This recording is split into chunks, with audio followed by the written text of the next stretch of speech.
Good morning to everyone. I see people are still joining, but I would like to start to get us going here this morning. Welcome. My name is Eileen Halbert. I am the Executive Director here with 2Life. And from the looks of the registration list, many people are very familiar to 2Life and have participated in the other programs that we've offered in this series for the Women's Health Conference. But today's a special day, and today we're going to focus on the topic of nutrition. And so we have a very exciting program and a lot of wonderful information. If you're hearing my voice, of course, you've probably received not only the link to today's program, but some materials as well. And Ms. Bosworth is going to cover some of the material that you have received or received links to. And so our presenter, Julie Bosworth, has a lot to offer and has spent her career helping people deal with making the most of their nutrition during treatment and post-treatment in a number of different areas. And I'm probably not saying that quite right, but she will expand on that piece of it. But I want to just get to some of the practical things for today. Thanking our sponsors, which are actually shown on the bottom of our screen, and also to thank the staff and the people who are putting this all together behind the scenes. There's several people. But as we go through the presentation, there is quite a lot of material to cover. And I just know there's going to be many questions. As we have done with past sessions, you are more than welcome to put your questions into the Q&A or the chat. I will monitor them as we go through the material and as Ms. Bosworth goes through the material, and then we will start to address them at the end through online questioning and so forth. So here we go. And I'd like to introduce, because I see Ms. Bosworth is with us. Julie Bosworth is an oncology nutritionist, registered and licensed dietitian and senior dietitian at Dana Farber Cancer Institute in Boston. Ms. Bosworth is trained and skilled in assessing, diagnosing, and treating dietary and nutritional problems.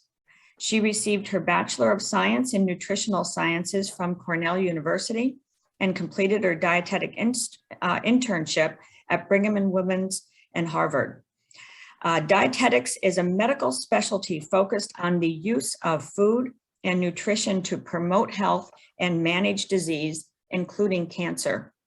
Ms. Bosworth provides nutritional counseling and specializes in oncology and survivorship, gastrointestinal issues. I knew I was going to have a problem with that word today. Gastrointestinal issues, diabetes, weight loss, and healthy lifestyle. And so with that, I'm going to welcome you, Ms. Bosworth, and thank you for joining us today through the miracle of technology. Thank you all for having me. That was a great introduction. And without further ado, I'd like to really get started because this is a huge topic. We could literally talk through breakfast, lunch, and dinner, and so many conversations with regards to nutrition are just that, around a dinner table, and everyone is the professional. And I think many of you who have been diagnosed with breast cancer or have been sitting side by side with people who have, you'll notice the number of people who chime in and give direction about, about what people should or should not be eating. That's the number of people who come to me and say, well, I've cut out dairy, or I've cut out all meat products, I've become vegan, is honestly frightening. And I always ask people, no, where did you come up with that? And what they do is they kind of stop and say, I don't know, I think someone told me to do that. So what I'd like to do is take the mystery out of this today and talk about life and wellness in general. One of my favorite things about my job is to talk about survivorship, not just from the sitting as a survivor myself of breast cancer, but also as somebody who I'd like to think has helped people over the years find an eating pattern that they can feel good about, not just for breast cancer, not just for cancer in general, but for all chronic disease states that include obesity, heart disease, and cancer prevention. So it's more what to do versus what not to do. So please I would love to know kind of the direction you'd all like to go in terms of this conversation. I would like to entertain a nice conversation at the end based on your questions. So please let me know through your questions what topics in this arena of survivorship, life, and wellness are most important to you. Thank you so much for having me today. To Life, I'm really impressed by the organization, and I'm looking forward to today's talk. This is a huge volume of information, and I have about 45 slides. I've also included a lot of handouts. And so what I'd like to do is just have everyone listen today. Everything that we talk about is going to be in the handouts for the most part. I also am happy to share my personal information at the end, and you can contact with me with any additional things that you'd like. So that's really kind of what we're looking at. This is the food environment that has brought us all to the point we are, with high cancer rates, lots of processed foods. And in the words of Michael Pollan, who's one of my favorite food journalists, this environment kind of began back in the 70s, when all of a sudden we were dealing with a lot of packaged foods, things in crinkly wrappers. It's one of those things that it's easy. We all do it. We all are in a situation where we have to reach for something that's easy and processed.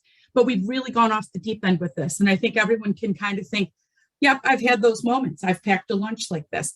So this is really what we're dealing with. Additionally, this is the American plate that most people value. We go to a restaurant. Is the restaurant good? Have I gotten my money's worth?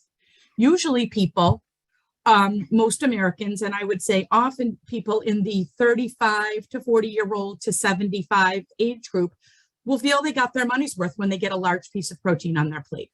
So we're typically looking, when people come to me, they're looking at a plate that's pretty much half meat, often red meat. People want that big ticket item. And this is honestly what has gotten us all into a lot of trouble. Whether it's been, so I'm sure those of you who have Googled, cancer risk, you'll know that glandular cancers like breast, ovarian, pancreatic, and colorectal all respond pretty heavily to an animal-based diet, an animal protein-based diet.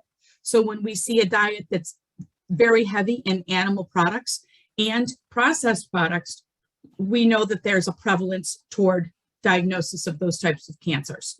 Therefore, we can flip it and empower you to say, and when we eat more of a plant-based diet, and that will be the theme throughout today, what can I do? You can eat a plant-based diet. So that is going to be one of the common themes throughout the day. And you're going to also see in your packet that you have the plant-based diet handout with 2 different ways to ramp up to the plant-based diet, kind of the jump start and then a kind of a slower introduction. Personally, I'll throw my husband under the bus. We all have to do the slower introduction here because he's one of these people who would view this as the typical American plate. And this is what he's going to value. Okay, so one of my favorite places to go for nutrition information outside of the Farber, at the Dana Farber, we have about 200 written educational materials between the dietitians at both Dana Farber and Brigham and Women's Hospital, which is whom we're affiliated. We also have the Zachem Center for Comprehensive and Integrative Therapies. And that's where we develop all of our survivorship and research information. But the American Institute of Cancer Research is a really great non-center-based arena for where they have conducted over 7,000 research studies on the link between basically lifestyle and cancer that includes diet, exercise, and for the first time, cancer survivorship risk. That www.aicr.org provides a comprehensive global report. And the last one of 10 recommendations is specific to survivors. I find this website to be incredibly helpful. For example, I saw one question pop up about caffeine in the chat already. So about 1.5 years, 2 years ago, California stated that caffeine was a carcinogen. So we all were kind of taken aback, wondering where the information was coming from. Within 2 weeks, AICR.org came up with a position statement on caffeine. So if you're trying to figure out how to address all the bombardment of information that you're getting, AICR.org is a great place to go if you don't have affiliation or can't reach a dietitian. Next slide, please. So we can look at this, and this is one of my favorite slides because it really talks about, we can really never separate out the, if we could just go back one.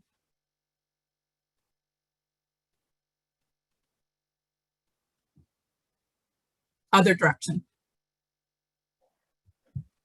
Was a. Hold on one second, please. Thank you. I'm not using this part of the presentation. I apologize. No, that's okay.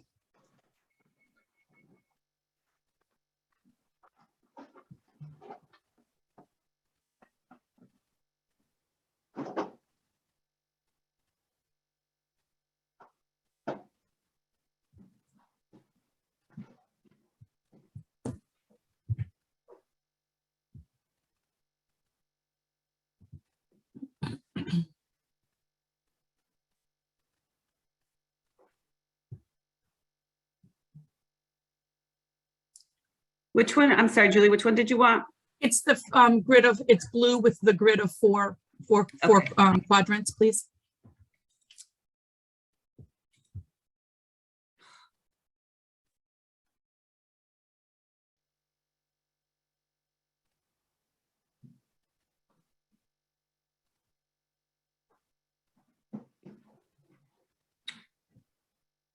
I apologize. It's giving me trouble. That's okay. I'm going to just keep talking. So, if you saw the slide when it was up there, it's really talking about how we really can't separate eating and diet out from all of the other things that we would recommend with regards to a healthy lifestyle. You know, one thing, you know, leads to the next. So when we talk about breast cancer survivorship, we also talk about exercise, getting 30 minutes of exercise 5 days a week to significantly decrease estrogen levels. So especially in a hormone-driven environment for breast cancer, exercise can be really helpful in decreasing estrogen and feeding the cancer cell. So when people take tamoxifen or an aromatase inhibitor, another thing that you can also be doing is exercising and walking. And when we say walking, people say, how fast? And so what we say is we walk at a pace that allows us to not be able to talk to someone we're walking with. So that's, you know, one of the ways we put that. So I'm just going to join right here where this slide is and say, is there a recommended diet? Yes, and that's the plant-based diet. So people come to me asking about the Budwig diet. I had one woman who was trying to get her son with breast cancer. She was trying to get him to follow the Budwig diet by floating the cottage cheese in flaxseed oil. Believe me, we've heard it all. I had one woman start treatment and she had cut out all animal products completely. She didn't necessarily effectively go to a vegetarian diet or a vegan diet or using tempeh or soy products. So what ended up happening is that she started off her treatment at a very good weight. Her weight dropped rapidly. She ended up dropping her albumin, which is a measure of protein stores in the main compartment of the body. And ultimately, the medical oncologist said, we're going to have to stop treatment until you can get your nutritional status back up again. So she actually harmed herself in the effort of doing what she thought was going to be the right survivorship diet. I've also had people, if you look at the word macrobiotic diet, measuring their carbohydrates, their proteins, and their fats down to the percentage point. Really, we want you to think about diet with regards to the balanced plate, which is the way the USDA is teaching all nutrition these days. And we're using that to teach healthy cancer eating for during treatment and survivorship. Next slide, please.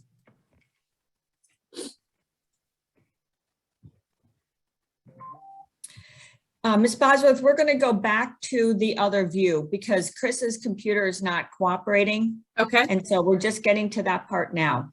Okay. Thank you for your patience. Yep, no worries. And thank you everybody in the audience. We will get there.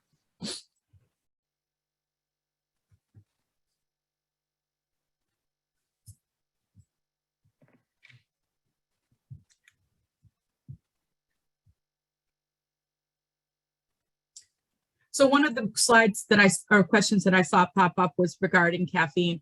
Caffeine is not a problem at all. I'm drinking my cup of coffee right here as we speak. And the only reason we wouldn't want people to be drinking a lot of coffee is not necessarily for the coffee itself, is because of the caffeine. So if you're in treatment, hydration is a really big and important thing. So it's one of those things that I feel like we don't think of it as the coffee being the problem. We just don't want you to be in treatment and be dehydrated.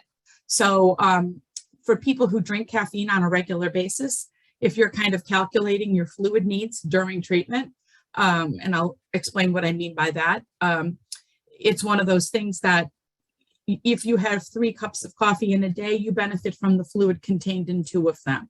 So unless you're really obese, you can take your weight in pounds, divided by 2.2, and that's your weight in kilos. And that's the number of ounces of fluid you should have in a day. And coffee can contribute to that if you're a regular coffee drinker, because you're used to the caffeine. So caffeine is not a carcinogen. Coffee is actually an antioxidant, and it provides an excellent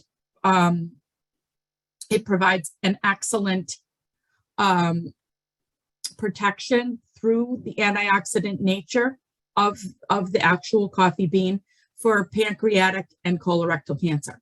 So the studies are for 4 to 5 cups a day. I'm not urging anyone to do that, but there's really no concern at all. Ms. Bosworth, it's Eileen jumping back in again. And so we think that the issue is that because you are in the driver's seat, if you will, could I just ask you to try to use the down arrow on your keyboard and see what happens?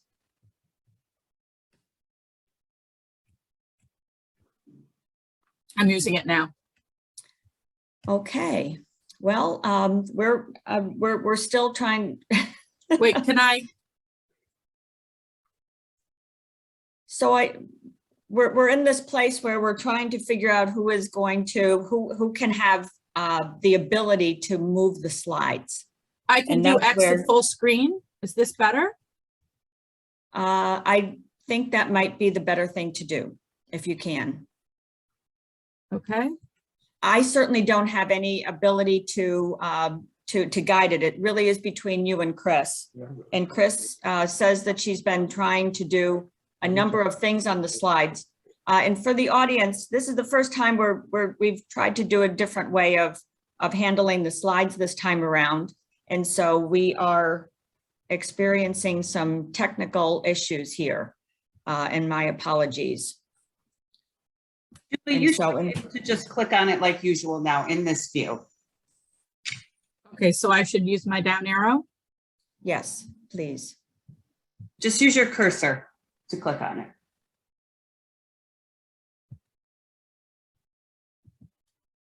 Chris, if she uses her cursor, where is she clicking? That's why I was suggesting the down arrow. If I'm clicking on my cursor and nothing is happening.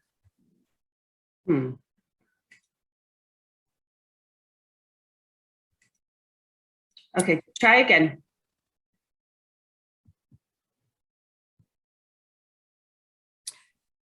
So Chris, you do realize that the view says it's to life screen, right?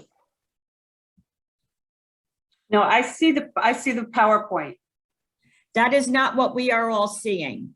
We're seeing a view at the top that says you are viewing to life screen and that it's in full screen mode.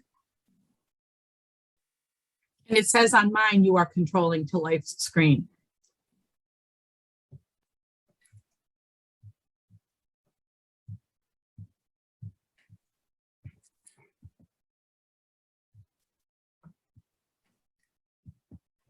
So no one sees the PowerPoint? No. I see the we see one screen. Is there a recommended diet? That's the only slide that is showing on the view. And so Stacy L is saying to all, yes, we can. I don't know exactly what she is saying that she sees. And it may be different from my view. So Stacy says she sees the slide. Okay, so I have the page up that says, hold on, physical activity. And now, is there a Okay, recommended diet? nope. Yes, is there a recommended diet? That's what is showing up on my screen. And then Okay. someone's saying they have a black screen, but I don't know what's going on there either.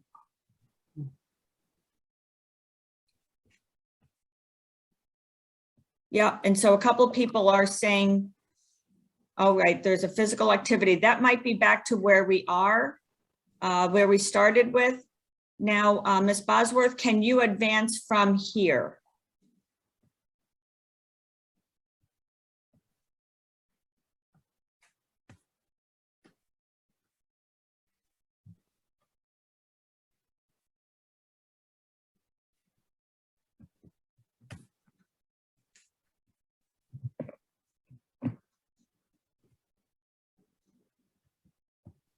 I think we're making progress. Although, Ms. Bosworth, it seems like you're Can't do clicking. anything. No, I'm using the arrows.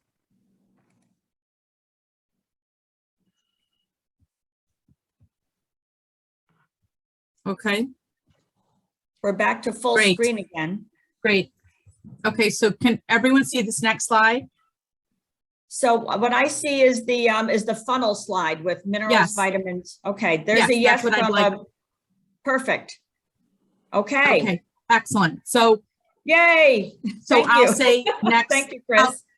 Okay, great. Thanks, Chris. And I'll go and I'll say next when I need the slide. So right now, Click I on it. love this. I love this slide because a lot of times people will say to me, well, I'm not a big fruits and vegetables person, so can I just take a vitamin supplement? We often think, people come to me with often, 12 to 15 different things that they've been taking. The only vitamin that we really need to be taking, because we live in the north of Atlanta, is we need to be taking vitamin D, and everyone should be taking it, men and women. Dana Farber is in the midst of a high dose vitamin D study, several actually. One, we know that breast cancer risk increases with vitamin D deficiency, and vitamin D has a very wide range, 30 to 100, if you've ever had your level drawn. My daughter was a distance runner. She still had a very low vitamin D. She had a vitamin D of 17 with a normal range of 30 to 100. And we tested simply because she had a stress fracture that wasn't healing. So this is the one vitamin everyone should be on. Everything else, we want you to get the nutrients like the funnel shows, where you're eating a mixed plate of food. The nutrients all go in to give you the best, to kind of foster that best survivorship action, because they interact together. Again, Michael Pollan, eat food, mostly plants, and not too much. So the color of the food that you eat indicates the nutrient. So for example, both tomatoes and watermelon have the nutrient lycopene, which is highly protective against prostate cancer. So we know that. And yet at the same time, we're not going to take a lycopene supplement. We want you to get it from the foods, because both of those foods are also excellent soluble fibers. So the beauty of food, if we think back to the way the things that used to go before we started intervening on everything as a human race, this is really the way things always had gone. Next slide, please.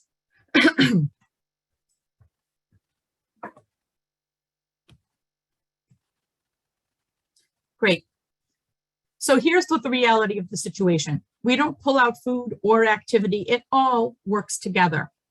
Food, when done correctly, like the slide shows, impacts activity because it allows us to be as active and feel well.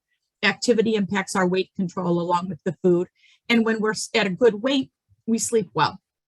When we sleep well, we have good emotional health, which leads us back to being able to make good decisions with regards to the food in our lives. This says it all right here.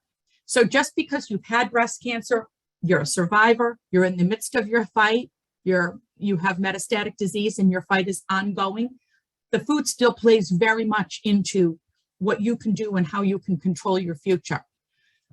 But it does not stand alone. So we don't want any type of reactionary diets. You should never be on a diet. What you should be doing is eating just a healthy plant-based plan that relies on good choices, with instead of 50% of the plate being meats and proteins, the 50% of the plate being fruits and vegetables. Next slide, please. So food first is going to be the ongoing message today. 75% of Americans don't eat 5 fruits or vegetables a day. And I don't care if they're fruits or vegetables. The color indicates the nutrient. And therefore, I don't care how we're getting it. But I would like to tell you, ladies and gentlemen, if you're on, if you were 6 years old, I would tell you to put a rainbow on your plate. And that would really kind of sum it up and be the end of the conversation. And I wouldn't need 45 slides to tell you.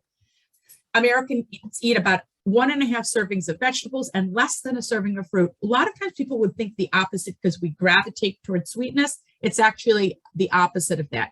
If you're in treatment, you're going to notice that fruits and vegetables. A study shows that 69% of fruits and vegetables taste the way they're supposed to people in treatment, especially platinum-based treatments or Taxol, where you get a lot of taste discrepancy. So when those situations occur, I say to people, put the fruits and vegetables back in your diet. They'll set the tone for good eating, health-wise, good bowel control and bowel movement, as well as give you a step on survivorship. So unfortunately, we throw away more than 11 billion pounds of fruits and vegetables a year, yet people reach for dietary supplements totaling over $18 billion a year. And that's probably 2 to 3 years old. And we don't even know if we take a standalone vitamin C in synthetic form, like as a supplement of 100 to 200 to 300% of the RDA. We don't even know if that's effective. People often will say to me, I take a turmeric capsule every day, 500 milligrams. Is that enough? And I'll say, I don't know. I don't really know. I know turmeric is an excellent spice. I know it's part of in the Indian population quite a bit, and that Indian people living in India or following that type of diet have a very low. However, in the supplemental form, we don't know. So food first is the message. Next, please. Fruits and vegetables are naturally low in calories, as we all know, with the exception of avocado, which has 360 to 400 calories per avocado, and a lot of people don't know that, so I always try to say that. 65% of Americans are overweight or obese, meaning 120% ideal body weight. Yet only 6% of Americans would identify with that number because we're very used to being that size. If I look at what ideal body weight charts say people should weigh, people would be very surprised by how they look, myself included, if I weighed what that chart said. We used to, at the beginning of our breast cancer handout, say, please try to attain a BMI of here to here. And I'm not even going to say the numbers because people would be floored. We realized that that was a big turnoff. And people almost were like, well, great. I've been diagnosed. I've been through treatment. Now what? Now I don't fit this. And I haven't weighed this since 7th grade. Now what? What we try to say is get your BMI as close to a normal BMI as possible. 25 to 27 is a realistic number versus some of the numbers that we actually look at. The reason I say that is every BMI point is about 7 pounds.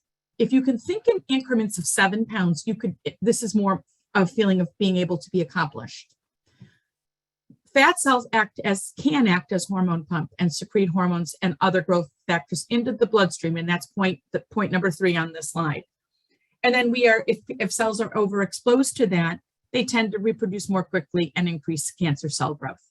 Doesn't mean if you've started off overweight and have always been overweight that you're doomed. Absolutely not. Any improvement you can make, 5 to 7 pounds, any BMI point that's dropping is positive. The biggest thing that we don't want to have happen is we don't want you to gain weight after diagnosis. So a lot of times people will say, oh, I had a really bad year last year. And a lot of people will say this to me because of the pandemic, and I gained 30 pounds. We need to start thinking about reversing that pandemic weight gain and getting people back to where they normally were, and then not having them regain again. So the big message in this is the yo-yo dieting that is so prevalent in the American culture is really not a great thing because the body is registering that fat production. And that's especially in an estrogen receptor positive responsive cancer. Next slide, please. So movement is critical. I've said this several times already. Here it says 150 minutes of moderate or 75 minutes of vigorous exercise. I like the 30 minutes 5 times a week. I was just talking to one of the Farber dietitians yesterday, and we say, how do we phrase that? And that really is the sum of what we're talking about. And that's written right on the cancer survivorship updated packet that also addresses the vitamin D. Next, please. So this is really what we're looking at.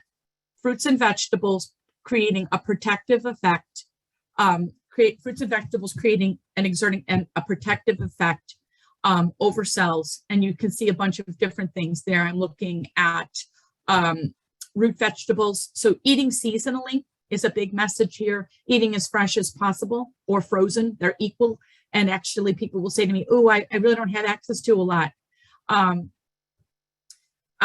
I don't really have access to a lot of fresh fruits and vegetables based on where I'm living, or I live alone and they go bad so quickly. Frozen are equally good, if not better, because the freezing at the site of picking preserves that nutrient value. So all of these things that you're seeing in this picture, if you look at them, we look closely at them, a lot of them are seasonal. Okay, so it doesn't have to be like the fresh salad that we get all summer. It can be these things that go into, and sometimes people will get those like a farm box or one of those clubs, and now it's escaping me. But one of the things that they'll do is so they can eat as fresh as possible. Next, please.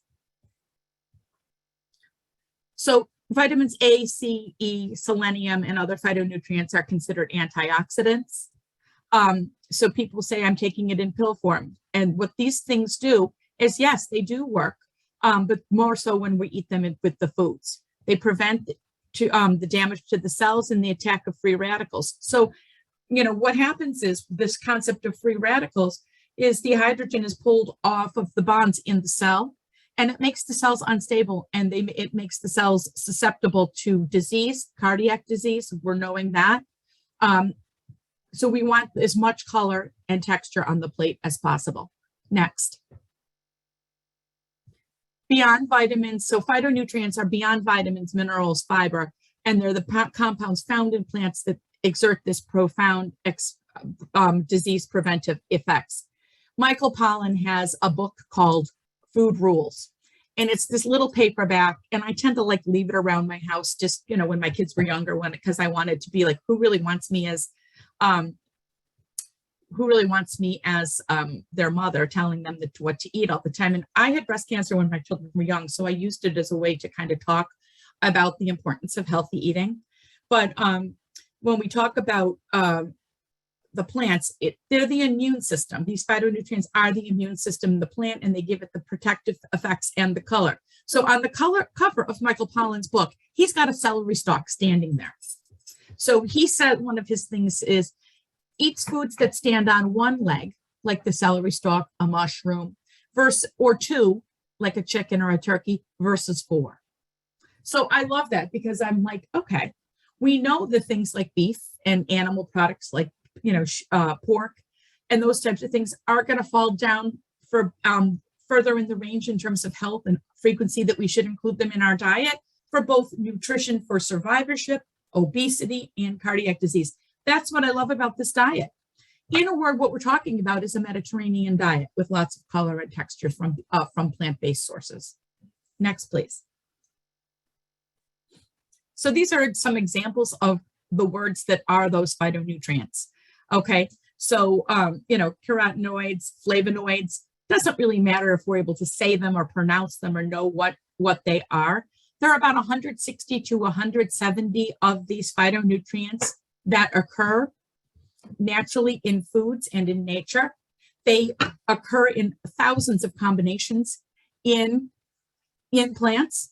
And these are the things that are working together that you can't take from taking a vitamin. So other than that standalone vitamin D that we know our body can't convert by living in the north of Atlanta was the line where the doctor who I was listening to, he said, unless you're naked on your lawn with your arms exposed to the sun 15 minutes a day, you need to be on vitamin D. And he goes, so I hope that you're all on vitamin D, because I don't want to picture that. And we all had a chuckle, but it was a really lasting message. Everything else can be gotten right through the foods that we eat. Next, please. Here's an example of how they all work. I'm not going to take a test on this at the end, and I wouldn't expect you to see it do it either. But you'll see that these are all, this is the chemistry of the plant. And this is an exciting chart. I love the periodic table of the elements. I have one hanging in the office behind me. This is a phytochemical chart, and this says a lot about what we're trying to accomplish with the survivorship diet. Next, please. So how do they work? These phytonutrients stimulate enzymes that help the body to detoxify. So one thing is a big thing, like, and I'll see it on Facebook. Oh, I'm in the middle of a detox, a liver detox. The liver does that anyways. Think of it as a self-cleaning oven. That is the function of the liver. The liver sweeps toxins from the body and then it self-cleans itself. We don't need to do that. That is what happens. That's how the body works and how we're all alive today. So they can interfere. So one of the interesting things, some of these phytonutrients interfere with the growth and multiplication of cancer cells through a process called apoptosis. In other words, they kind of cause the cell to rupture, and therefore there's no further growth of the cell. They also decrease inflammation, and we know that cancer loves inflammation. Cancer goes right to inflammation. So if we know that we are having an inflammatory state in our body, one of the best ways that we can get away from that state is to eat a lot of fruits and vegetables. So when we say a lot, 5 to 10 half-cup servings a day. So you might fill half your plate and there might be 4 right there. So people say, oh no, how can I possibly do that? It's really not a lot when we actually see that the serving is a half cup for everything except a piece of stone fruit like a peach or a plum or a salad or melon. Everything else is a half cup serving. Those are all cup servings. Next, please. So they're working together in the synergistic effect. That's obviously somebody who's working with an orchestra to orchestrate a lovely, healthy, the orchestra is the symbol of the healthy synergistic lifestyle and synergistic benefit that we get out of the multitude of nutrients. Next, please. I already talked about this, and herbs and spices, the curcumin, the turmeric, and this is in the active dietary spice. People say to me, how do I use turmeric in my diet? It's an excellent spice. You don't have to love the taste of curry. It's not as strong as a curry, but I like to use it in salad dressings or in savory foods like salad sprinkled on a salad, or if you use something like an egg salad or a tuna salad, you can easily incorporate the turmeric into that. Also, people say to me, how much green tea do I need? I don't know. I really don't. We don't know that information. Everybody's body is different. Everybody's body is a different size compartment, but we do know that they have the green tea has the properties for inhibiting cancer cell growth and invasion. Occasionally, I do get somebody who says to me, I've spent my life drinking green tea. Why am I sitting here? That's the answer. That's the million-dollar question. So what is it that's led somebody to get cancer versus somebody else not? Really, the way it all boils down is there are so many factors that come into a diagnosis. It can be stress, it can be environment, it can be genetics. And interestingly, I gave a talk with a director of our breast care center at South Shore Satellite when I was working at the South Shore Satellite before I moved to the main campus at Dana Farber. And one of the things that she said to me is that everyone thinks there's going to be a genetic component of most breast cancers. It's really 10% or less. So it is a lifestyle opportunity for all of us. And there is that unfortunate situation when people follow the guidelines and it happens anyways. But I'd like to think that we're still a healthier body to receive treatment at that point. Next slide, please. These are just more examples of more of this. So people often will take Resveratrol.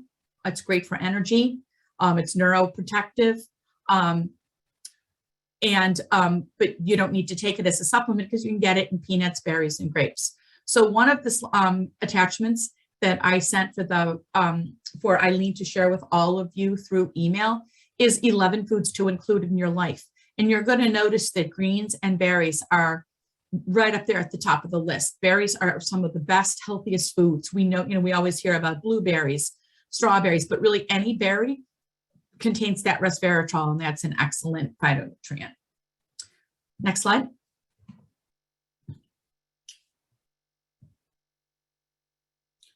So we've covered this. I'm going to go over, you can go to the next slide. So here's that's a visual. I wish I could find a more updated picture, but this girl is eating obviously a strawberry and she's covered in the beautiful phytonutrient. So if it stains your shirt, it's definitely biomedically active. So the greater depth of color is really an indicator. And I want to point out that when people say, people in the Boston area are really into white potatoes. I'm from Buffalo. It was something that was very apparent to me when I started doing food recalls when I moved to the Boston area to do my internship. I would have to say that if you think about things that provide very little nutrient value in our lives, whether they're phytonutrient or even just beneficial forms of carbohydrate, banana is an example of that. White bread, white crackers, white rice, and white potato. One of my friends who did the same nutrition program that I did at Cornell and is now a physician out in Colorado, she tells her middle-aged women to avoid all of those foods, that there's just no place for them in their lives. They promote weight gain because of a bump in blood sugar, a laying down of fat in the midsection, which is that really unhealthy fat. And she says, and what color are you really getting it from them? And I thought, wow, she's got a really good point there. So I share that point because this isn't just something that we as a cancer dietitian feel. This is what physicians are trying to explain to people. And if you really think about it, the more color, that rainbow that I referred to, is going to be how we're doing preventive and survivorship nutrition. Next slide, please. So I love this. This is how we teach nutrition. You have a copy of this in the packet of information that I sent to be shared with all of you. There's the breakfast, that's the breakfast balance plate, and the lunch and dinner balance plate. Your body doesn't know what time, so lunch and dinner we always combine together. If you look at, there's this basically the same size portion of protein as there is starch or whole grain. So you'll notice that the whole grains are on there. So for example, and I try to explain this, and if I were standing in front of you like we did prior to COVID, I would be holding up a plate and I would be taking food models and showing you that you can't have the hamburger roll or the turkey burger roll or the chicken sandwich roll and also have peas, corn, pasta salad, because all of that would be then piled on that same portion of the plate. So these plates naturally keep the calories low. There's no need to go on a diet. The concept of a calorically restrictive diet doesn't exist. This is an automatically keeping the lower carb. So back in the 90s, we were eating 60 to 70% carb. We were in that really low fat phase. We now know that that is not the way to do nutrition for any age group, especially middle-aged women where breast cancer is most prevalent as we get older. So we now know that about a 40% carbohydrate diet that includes the best forms of carbohydrate is the best way to go. Next slide, please.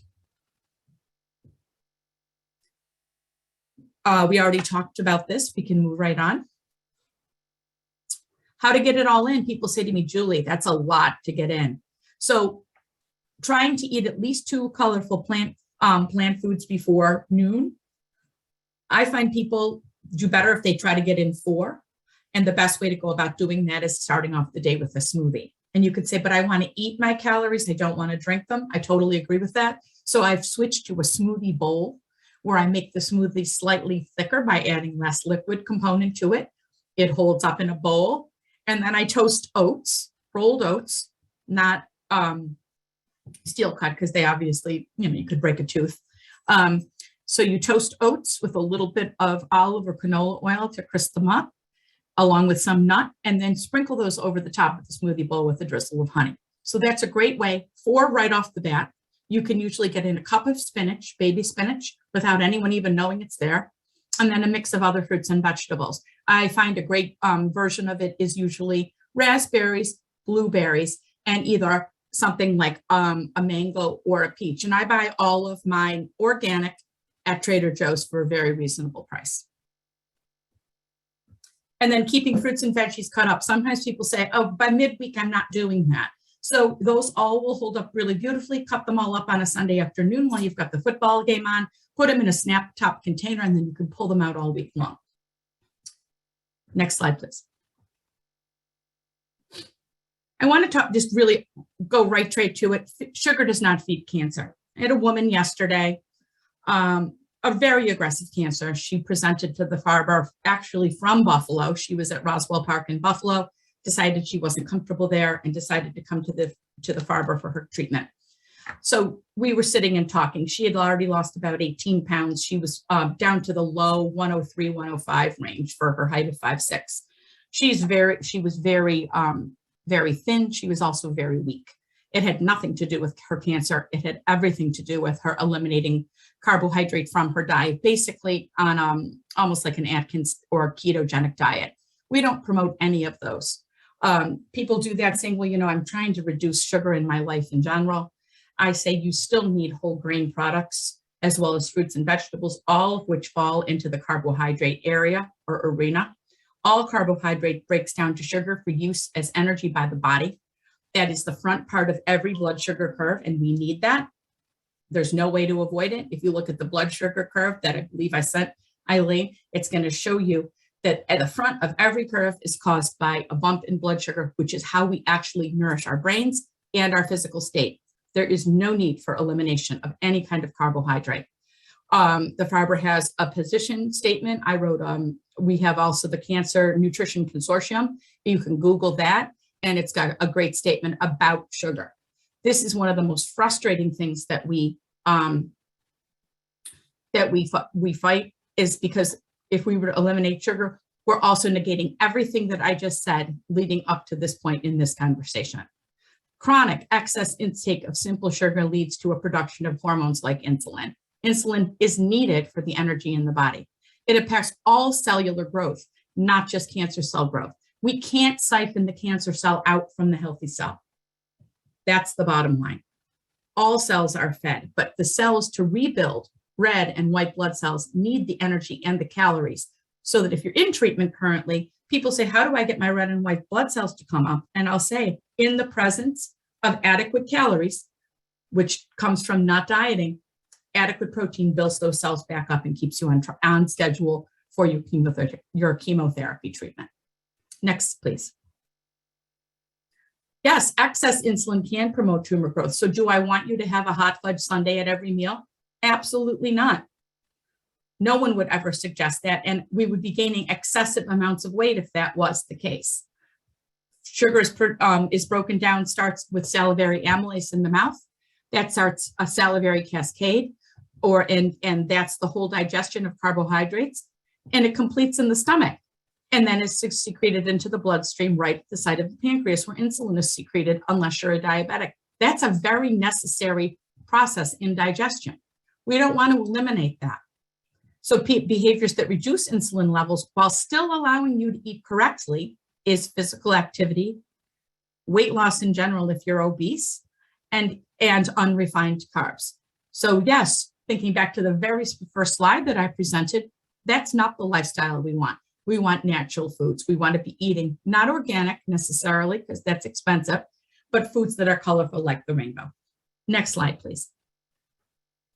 Here's the blood sugar curve that I'm speaking of. The red line shows the consumption of refined or too much carb at meals and snacks. Okay. Right over on the right of that, foods that spike: chips, French fries. French fries are one of the worst foods you can possibly eat. They go directly into wildly rapid blood sugar swings. They are calorically dense, and as the fry cooks, it absorbs the oil around it, making them both very high in fat as well as very high in starch. And there's almost no nutrient value. Okay. The single one food that I would recommend people cut out of their lives, and I've said it to my husband, to my kids, to anyone who will listen to me, is French fries. Because if you look at that blood sugar curve over to the left, that number one curve that makes no one feel well can be promoted by any of those sugary items and not directly sugary, but a basic white potato. So number 2, the curve that we're trying to accomplish, that number 2 curve shows clear head, clear mind, because the body is enjoying the fact that the blood sugar is not flying all over the place. That curve is promoted by whole grains, legumes, and other pulses, which is a category that includes black beans, chickpeas, lentils, and flax. And those are digested farther down in the GI tract and represent more of a complex carb and a great source of protein. And it shows stable energy, longer periods of feeling full, better mood, alertness, and overall feeling much more energy, not just stable, but more energy. The big wide swings show that big sleepiness, sluggishness, irritability, poor food choices. So this is good, not just in a cancer arena or a survivorship arena. This is just good, healthy eating that's promoted by the plant-based diet. Next slide, please. So could you just move this down slightly so I can see the heading on the slide? So these are healthy fats. If we look at these, we want to reduce the consumption of saturated and trans fats. Saturated fats are found in animal products and butter. Do I want you to use margarine? Absolutely not. And there's really no need to go to, this is fine, thank you. There's no need to go to any of the, I can't believe it's not butter. Dietitians use butter, but a small amount. We reach for fats for the mouthfeel that they're providing, the texture, if you will. So a small amount of the real thing is a much better way to go calorically, because even if we have the healthy fat that doesn't have saturated fat in it, the calories remain the same, whether it's healthy or not. A tablespoon of fat is a tablespoon of fat, and it's 120 calories. So we want monounsaturates like olive oil, canola oil, which I have a little fun fact. Canola oil just means Canada-made oil, which is just so interesting to me because I'm thinking, what plant is canola oil from? It's not. It's from a plant, a building. Olives, avocado, nuts, nut butters. Those are all your healthy foods. Okay, those are the way to make your own healthy salad dressings. Avocado toast drizzled with a little bit of olive oil and a little bit of lemon juice or a cayenne pepper on a piece of whole grain toast. It doesn't get much better than that. Omega-3s, which are unique foods that are going to be cardiac protective and health protective, found in your fatty fishes. No need to take a fish oil tablet if you eat the 4 ounces of oily fish, or another way to get the omega-3s are walnut oil, avocado, and flax. So please notice what I'm trying to show you is that there are ways to get away from any of those supplements by just eating well. I want to say one thing about trans fats. Trans fats are doing the same type of thing by seeking that additional hydrogen. A trans fat means across. Trans means across from. So you have a wobbly molecule, saturated and saturated here correctly, and unsaturated on the 2 other ends. It's not a stable molecule. It robs the body of free radicals, which is exactly what antioxidants, like the colorful fruits and vegetables, are trying to prevent. So we want to help that out by completely eliminating processed foods from the diet, margarine, and partially hydrogenated oils. So you might see things on a food label, and it might say partially hydrogenated. You're looking at a trans fat that's being disguised under another topic. Next, please. So how do we want to start the day? Both of these have about 12 grams of sugar, but with the orange, we're getting fiber, significantly lower calories, and 170 phytonutrients working toward health. Okay? This kind of says it all. Next slide. So how do we do this? Now, this is really interesting to me. In our breast cancer shopping list that you're all receiving today, we say 4 ounces of red meat a week. The American Institute of Cancer Research for all cancers, including breast and colorectal, which respond to lifestyle changes best, says 18. That number kind of blows us all away, but that includes beef, pork, and lamb. And, there is no line or category. So all of the fish, meats, chicken, red meat are all on a continuum. A lot of people will say, well, I've just decided to be vegetarian. I say, that's fine. absolutely fine, but it's unnecessary if there are people who enjoy those types of food. We still think that this is a little bit excessive, okay? Will tell people, you're fine if you, including your lunches, because sometimes people say, well, when we make dinner, red meat can be found at lunch. So I'll say to people 3 to 4 ounces once to twice a week. So I serve red meat about every 10 days, much to the horror of my husband and my son.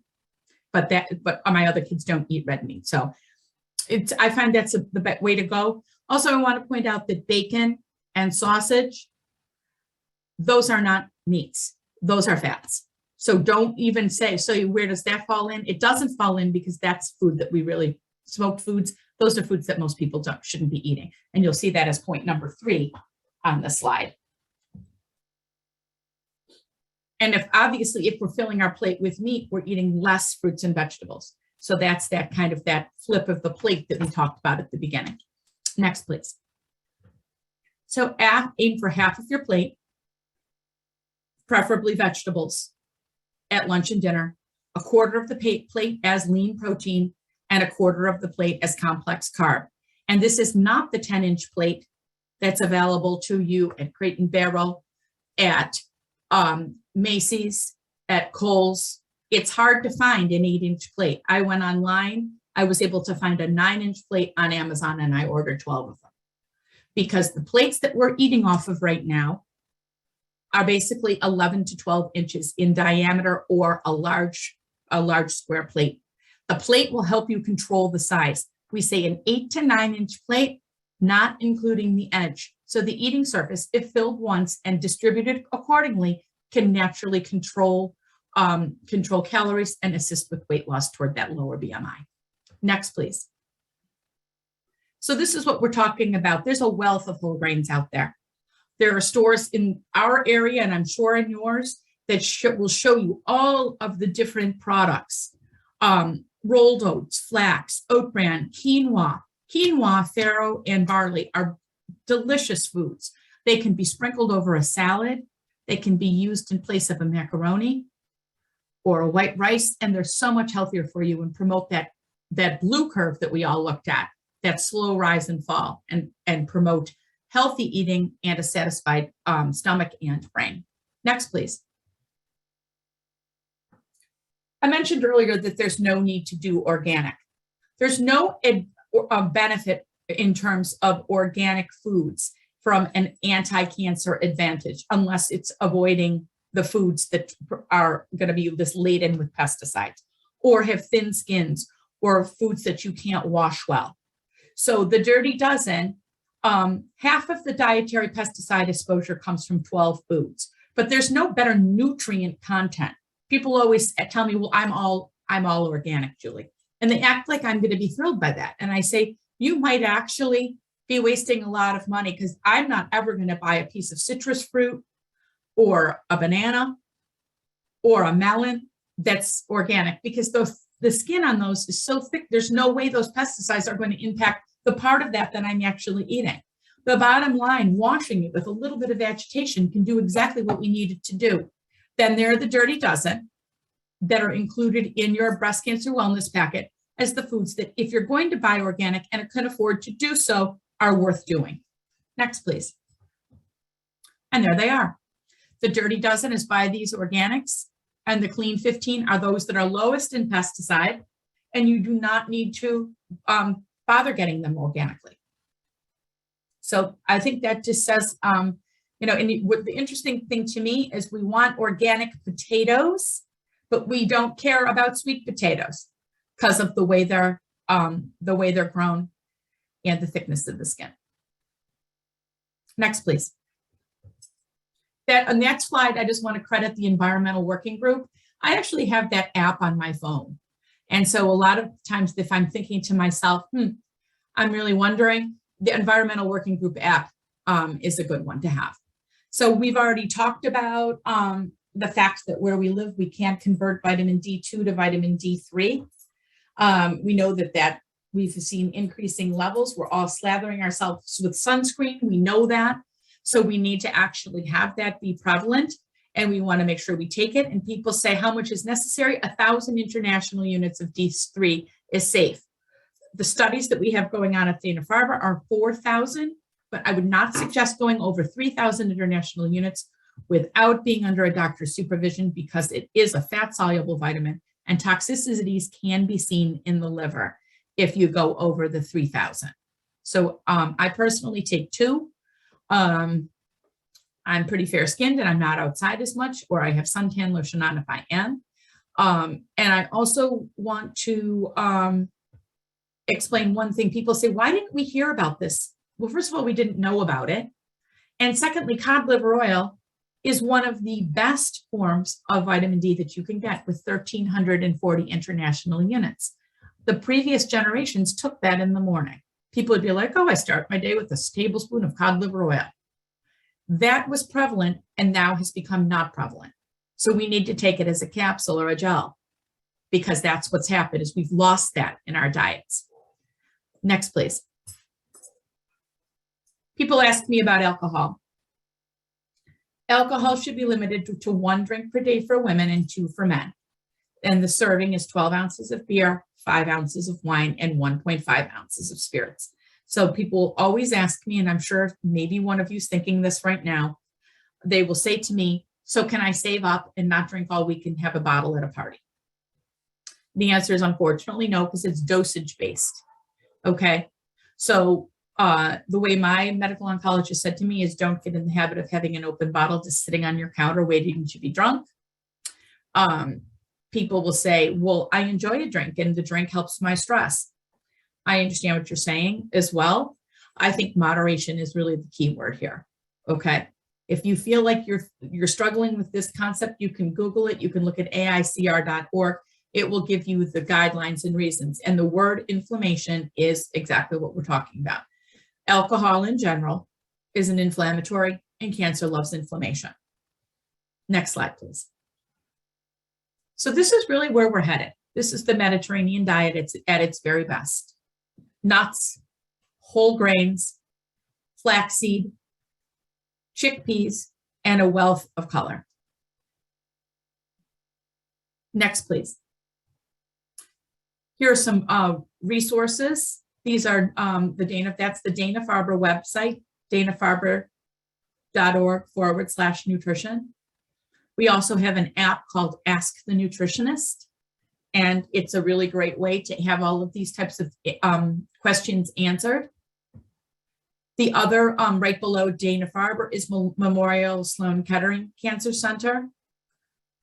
We do a lot with them at Dana Farber. I attended an entire workshop on hyperglycemia, meaning an elevated blood sugar in stage 3 and 4 cancers, and how that impacts outcome.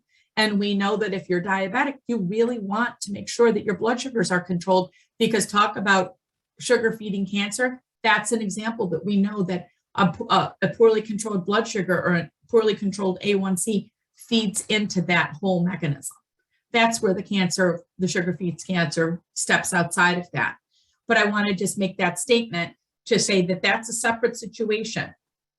And I'm hoping that your takeaway message is not any from today's conversation, is really not any kind of specific diet, but that it's a plant-based look, a Mediterranean-based diet. And I included recipes and a look at what that looks like, that fosters good health, that avoids obesity, chronic cardiac disease, and cancer.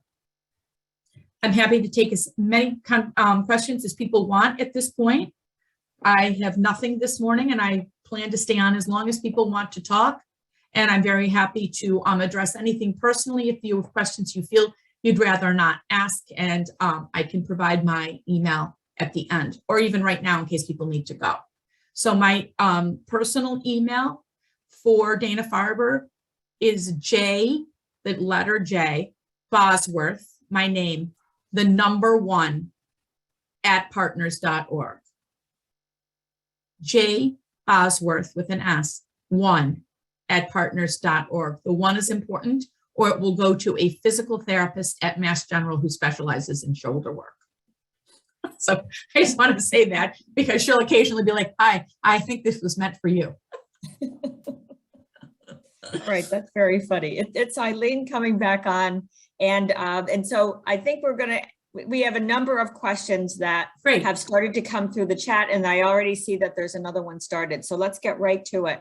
That Great. was so informative. I want to bring to everyone's attention that a link to all the handouts. So Ms. Bosworth gave us all of the handouts as individual files. We put them together so it would be easy for you all to access information. People are asking for some of the concepts that you presented in your slides, and you've given us a whole lot of meaty information. I know that everyone will agree once they see the slides and the handouts that much of what you have communicated, including the breast cancer shopping list and some other pieces on the Mediterranean diet and so forth.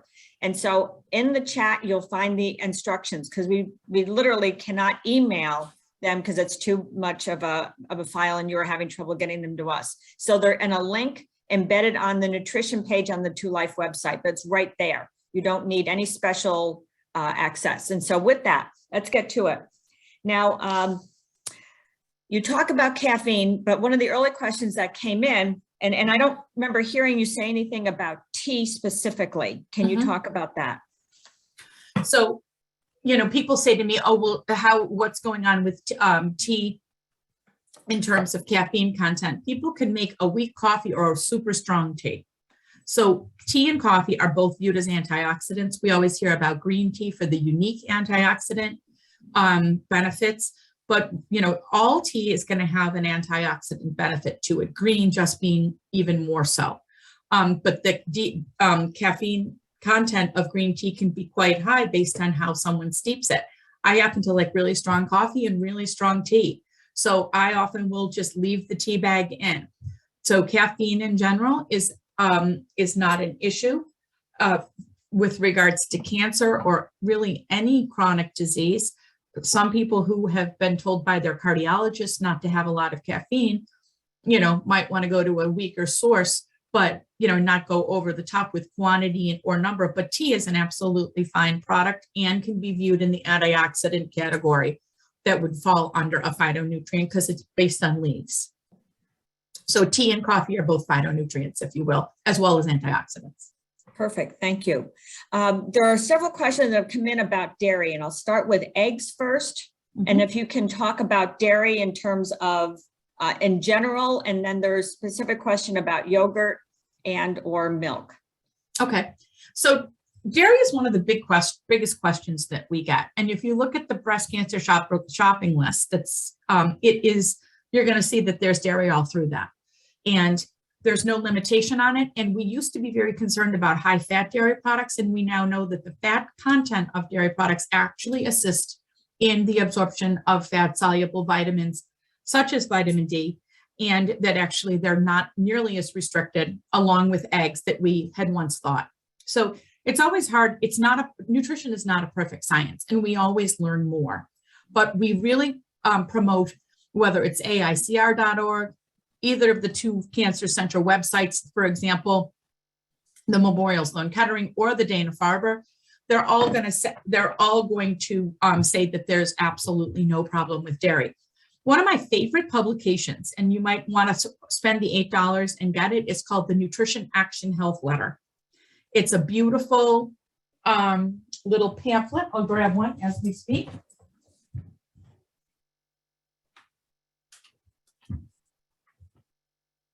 It's a little pamphlet, comes once a month. It's 15 pages long. Yes, it's got all sorts of charts in it. It goes right, and it's by the Center for Science in the Public Interest. They have a food fail and a food find each month, or food porn, they call it sometimes, and then a healthy recipe. They've got a featured article. And the one most recently, the Nutrition Action Health Letter, one of the dietitians sent it to all of us in our group chat at the Farber. And she said, hallelujah, they've addressed cancer and dairy, because there is absolutely no clinical benefit to eliminating dairy from the diet. And in fact, people who had yogurt and cottage cheese had a 10% lower risk of recurrence in eating that. So we know that, first of all, yogurt is an excellent product. It's a great way to have no meat and get a good protein intake. Greek yogurt especially is high, along with cottage cheese, 15 grams per 4 ounces of protein. And it's great in terms of the bacterial translocation of the diet and having a probiotic in your diet that's not a pill-based. And it's called the Nutrition Action Health Letter. And it's the Center for Science in the Public Interest. It's got it's got a whole medical staff, and what it does is it helps get rid of all of the myths and I love the articles. That is a great answer. And I think we've addressed there were 2 or 3 other questions that came in. And I think the eggs and all of that, we've got a better handle on. So we used to say 3 to 4 yolks a week, and we're really not concerned. And we know, keep in mind, everybody, that only 40% of your total cholesterol level is based on what you're eating. The rest is cholesterol made by the liver. And it's one of those things that it's so genetically based. And also total cholesterol level is not really what we all look at any longer. We look at total cardiac risk, which is the total level divided by the HDL. And that should give you a number in the low, a low number. A number of 5 or less is what we're looking at. Okay, so take your total level and divide it by HDL. If these numbers in terms of the dairy products, if you're like, well, I can't do that, you might find even if you have a high cholesterol, you can still do that. Great. Mm-hmm. So let's move into a couple of other areas. What about Dr. Gundry, who says the skin and seeds of a tomato are bad?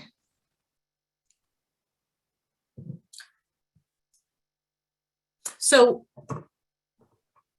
I'm not honestly sure where, other than Dr. Gundry is honestly the only person who I've ever seen even bring up parsing that out. You could certainly poach a tomato or blanch it and have the skin fall off of it. You could take the seeds out, especially in a plum tomato, and just eat the beneficial portion, like the meat of it, as we call it. But Dr. Gundry has a lot of ideas that do not have any evidence based outside a lab. So what happens with something like that, and what we get with a lot of holistic nutritionists, like we have a man in the Boston area named Mark Mancola. I don't ever want to slander someone, but when somebody is making statements that are only based on lab findings that are not done in people, we can't embrace that as evidence-based science. So everything that we provide to patients at Dana Farber on our website is evidence-based studies that are done on people. I also struggle in general with holistic practitioners of either medicine or nutrition, who in telling people what to do or what not to do allows them to sell a product, because then they have a secondary interest in making that recommendation. So when we talk at Dana Farber, we're not selling anything. We're not promoting any label of, people will always say to me, oh, well, I've gone to a health food store and I've bought the best organic vitamin that I can possibly buy. And they'll tell me some ridiculous price. Some of the best vitamins, for example, are nature-made vitamins. They do the best in human studies, and they're about $10 or less for a standard supply of them. So I just want to be very careful with any kind of people who are making a claim of elimination based on anything but human, well-advanced tertiary level human studies. It's called evidence-based nutrition. Perfect. What is cytochrome P450 recurcumin quotient? And I'll acknowledge that I am not familiar with this terminology. So that's that one slide that I had up. Cytochrome P50 is the curcumin. The curcumin can interrupt that. It's a biochemical pathway. That's a biochemical pathway that curcumin, or in other words, turmeric, because turmeric is a component of curcumin, which is basically curry, like a curry. It falls into that whole category. That cytochrome production pathway is an interrupted pathway that's based on, and that's what we know that these phytonutrients do. They cause apoptosis, or the interruption of a biochemical pathway in a very natural way through normal foods that are processed through the body. So that was just being used as an example of some of the pathways that are either promoted or cut down by phytonutrients. So whether it's a promoted pathway that allows us better health, like through vitamin D, or whether or not it's so that, you know, vitamin D would be a beneficial versus something like the apoptosis caused by some of the things in terms of cancer cell growth. Because cancer cell growth goes like this, and all of a sudden it takes off. So if we can truncate that pathway early on, it cuts out that whole way the tumors produce and grow. Excellent answer. Next question. Is there any advice for eating for a genetic situation, such as in particular for mutations like CHEK2? Okay. And that's the beauty of this. There's no specific things that we've learned in the last probably 10 years. We've learned so much about genetic mutations. And when we do a genetic panel, it used to be for 11 to 13 different mutations. Now with the use of immunotherapies, that for all of the different types of cancers that are out there, and those new drugs that, like, literally since September, I'd like to say there are 4 or 5 new drugs that we're constantly learning of. We're not changing our recommendations specific to the mutation. And that's the beauty of this diet, is that eating a varied color diet, I would never tell someone to eat only red or only along the red, oranges and yellows. That's why the beauty of this is that we want rainbow, as many different colors as possible and as much variety as we can find. And that's where the use of frozen foods can be so helpful, because it allows us to get them, even if they're not common in our area, or it's not a common time of year, with the preservation of the nutrient content.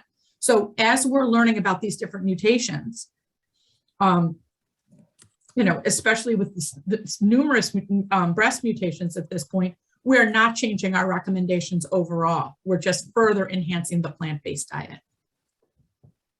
Do you have any, and that I think leads into this next question, which is about eating for diabetes and for a cancer patient that is also facing type 1 diabetes. Mm-hmm. So the beauty of type 1 diabetes and the cancer diet is that they both, you know, the plant-based diet in general, the distribution of nutrients very much plays into what we would do in terms of the way we teach for type 1 diabetes at this point in the way we teach nutrition for diabetics. So if you think about a type 1 diabetic, having a certain number of, you know, carbohydrate counting is how we do it, and how that ultimately affects the blood sugar spike.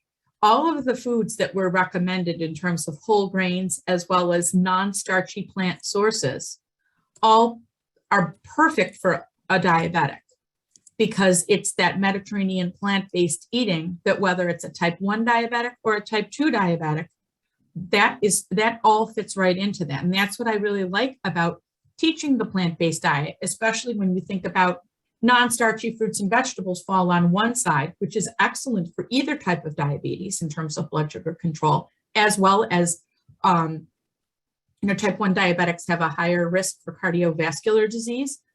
It plays right into keeping that component of it all down low.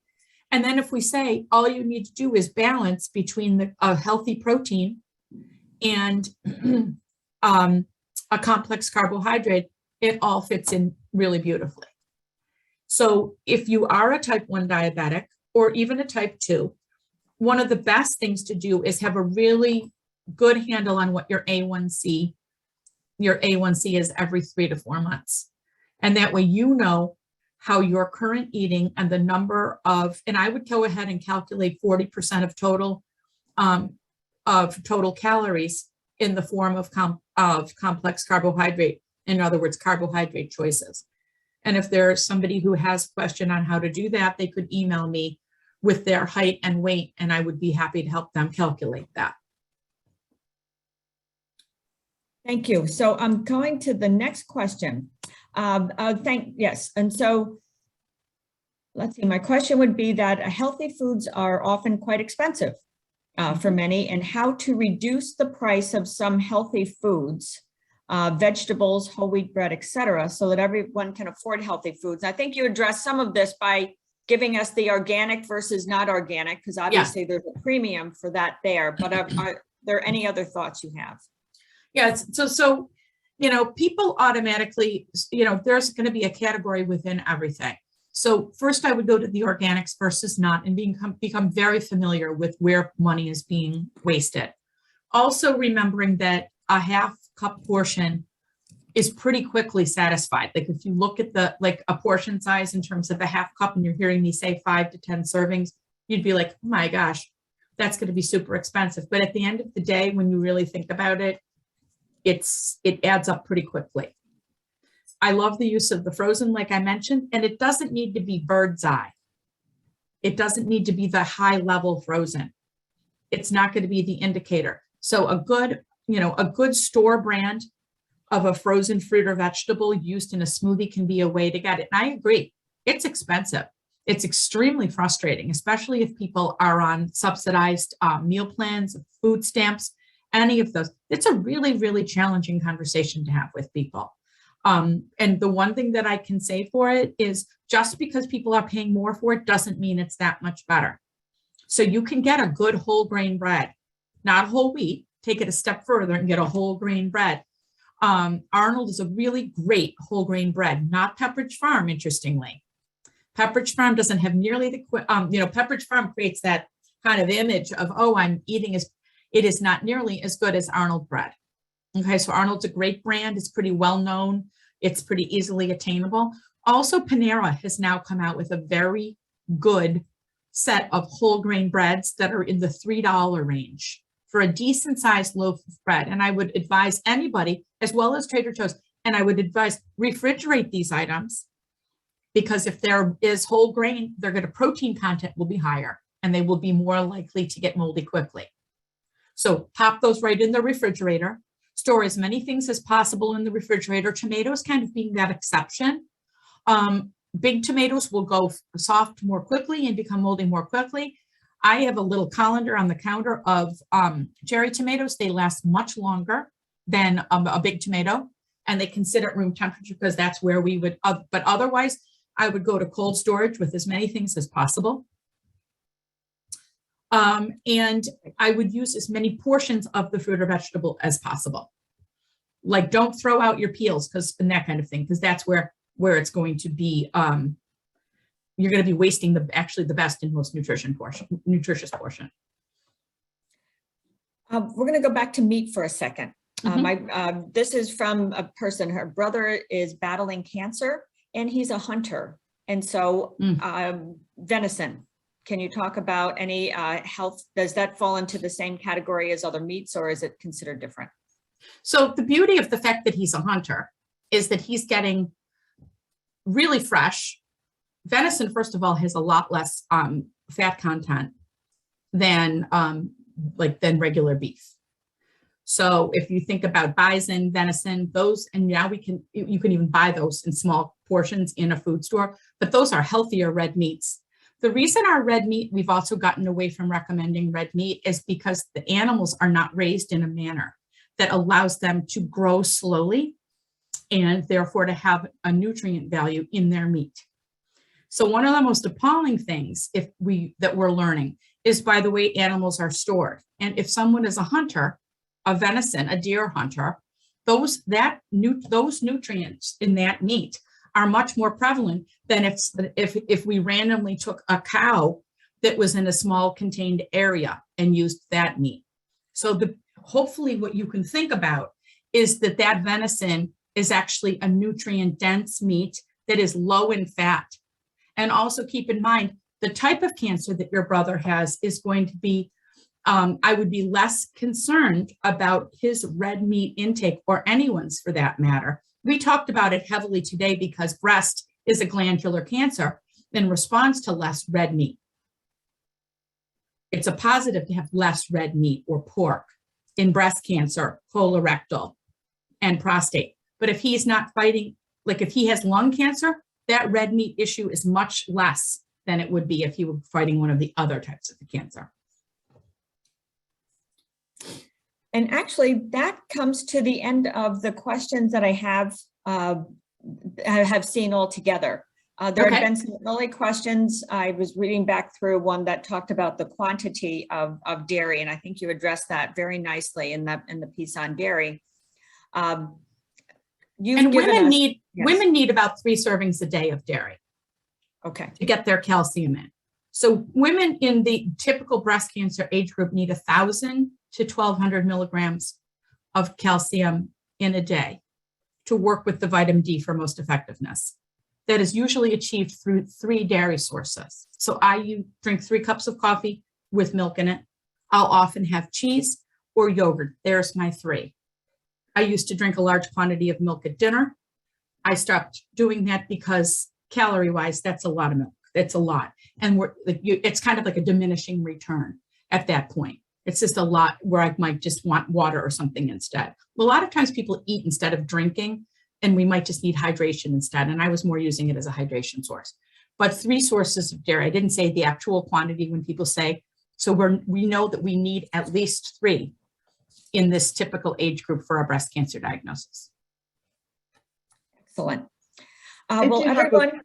I'm so sorry. I didn't put it in the chat, Julie, but I did want to ask a question really quick. I know that you spoke on frozen fruits, and they basically have the equal benefits as fresh Yes. fruit. What are your recommendations on canned fruits and vegetables? That's something I didn't hear you address. So, sometimes people will use a canned fruit or vegetable if they're getting the side effect of diarrhea from some of the immune therapies, like canned pears, canned peaches, applesauce, those kinds of things still will give you the soluble fiber benefit to bind the fluid that would be caused by immune therapy. But we know that really a lot of canned fruits and vegetables have completely lost their nutrient content. So I don't refer to canned as often because we know that you might be able to get, like I'm thinking of a bag of broccoli, for example, is maybe $1.99, $1.69, depending on where you live, to have a frozen bag of that. Mm-hmm. A can of peas is going to be 99 cents. It's not even, corn and peas are not even considered a vegetable because they're starches, and they're one of the most frequently reached for items in terms of canning. So we really try to steer people away from the canned because most prevalently they go for the ones that aren't even considered a vegetable, but more so because the nutrient content has been leached out of it into the water. Most people do not drink the water surrounding their vegetables. Right. Okay. Thank you. Mm-hmm. Okay, great responses. And you know what? We're 10:30. We've gone a very good amount of time. Your presentation was absolutely informative, and many people are asking for additional information. I have put in instructions just to access that the handouts. If you haven't been able to do that, mm-hmm. I will resend that and get information related to giving some feedback and so forth that we can, that I'll get out to everyone who participated today, mm-hmm. and actually everybody who had the information. We have recorded this session and we'll make it available on our YouTube page just as soon as we can get that pulled together. And so this was absolutely fabulous. It was well worthwhile. And I think everyone learned a lot of both things they can use right this moment, as well as addressing the concepts that can help us all be as healthy as we possibly can. Mm-hmm. And I think that's what you're getting to. The passion you have around nutrition is completely evident. And I think some of the resources you've given, and I typed in the publication, that was one of the questions that did come in. And so that's in there for people to sign mm-hmm. up. Your email, someone was kind enough to put your email address. Thank you, I saw that. People got that. Actually, our founder, Mary Ginsburg, is on as an attendee today, and she put a story in about when she was going through her own cancer treatment, and her son talked about eating broccoli. And so you might have seen that in there. And he wasn't all that excited about broccoli. And today he's a vegan. So, you know, or vegetarian, I should say. I think I misstated that. So we all evolve. And Jamila, of course, thank you for being on, Jamila. And she is our support services program manager. But we had a great group today. And we had a lot of attendance. We had a few people starting to drop off. So at 10:30, we're going to close it off and say thank you for your time. Thank you for your wonderful, wonderful work, and be well. And thank you again for the slides. We're going to get that back out again to everyone. So with that, I will say our next presentation, our fourth and final in the Women's Health Conference series, will take place on January 13th. And if you are, and many people who are on today have signed up for that fourth and in the series as well. But we'll send out reminders and so forth if anyone has not put it on their calendar yet. And we look forward to seeing all of you, hearing from all of you in the days and weeks to come. So happy holiday season, happy new year, and have a great day, everyone. Thank you for being with us. Thank you.